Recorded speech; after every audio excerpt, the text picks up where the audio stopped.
ধন্যবাদ আপনাকে। আপনি জানেন যে ২২ দিনের যে নিষেধাজ্ঞা সেটি শুরু হয়েছে মধ্যরাত থেকে এবং আগামী ২৫ অক্টোবর পর্যন্ত এই নিষেধাজ্ঞা বলবৎ থাকবে। আমরা কিছুক্ষণ আগে বাজারে ছিলাম, সেখানে আমরা দেখেছি যে মাছ বাজারে কিন্তু প্রভাব পড়েছে এবং যেহেতু ইলিশ মাছ নেই, অন্যান্য মাছের দাম কিন্তু অনেক চড়া এবং ইলিশ মাছ নিয়ে নানান রকম বক্তব্য আমরা শুনেছি যে ইলিশের যে ভরা মৌসুম, সেই মৌসুমে কিন্তু ইলিশ মাছ এবার পাওয়া যায়নি। মৎস্য অধিদপ্তর তো দেওয়া তথ্য অনুযায়ী ৯% মাছের উৎপাদন কিন্তু বা আহরণ কমেছে।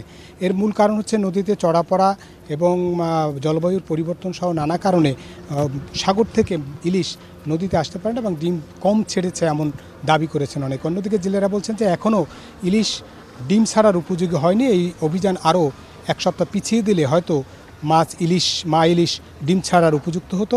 এবং একই সঙ্গে তারা অন্য অভিযোগও করেছেন যে এই ইলিশের যে প্রজনন মৌসুম সেই সময় পরপরই, অর্থাৎ রেণু যখন একটু বড় হয় বাচ্চা, সেই সময় থেকে নিধন শুরু হয় মশারি জাল থেকে, পাইজাল বা সাগরে যে ট্রলিং ফিশ তারা ছোট ছোট মাছ ধরে ফেলে, ফলে মৌসুমে ইলিশ মেলে না এবং ইলিশের সংকট দেখা দেয়। এ ব্যাপারে কোনো উদ্যোগ নেই এবং অনেক সময় প্রশাসনের সামনে এগুলো কেনাবেচা হয় বলে অভিযোগ করেছেন তারা।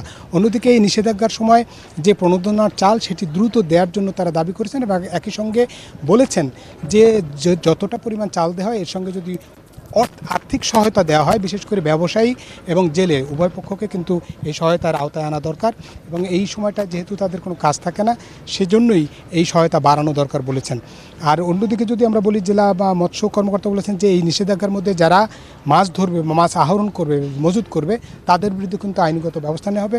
বরিশালের এই মৎস্য বা নদী বন্দরগুলোতে, নদীর যেসব এলাকায় মাছ ধরার এলাকা সেগুলোতে ৩০ জন নির্বাহী ম্যাজিস্ট্রেটকে দায়িত্ব দেওয়া হয়েছে। আইনশৃঙ্খলা রক্ষা বাহিনীর মধ্যে কোস্টগার্ড থাকবে, পুলিশ থাকবে এবং অন্যান্য সদস্যরাও কিন্তু এই সময়টায় সরব থাকবেন এবং কোনোভাবেই নিষিদ্ধ এই মৌসুমে মা ইলিশ ধ্বংস করার যে কোনো বিষয়ে তারা পদক্ষেপ গ্রহণ করবেন, এমনটাই বলছেন বিশেষজ্ঞ এবং প্রশাসনের যারা আছেন তারা।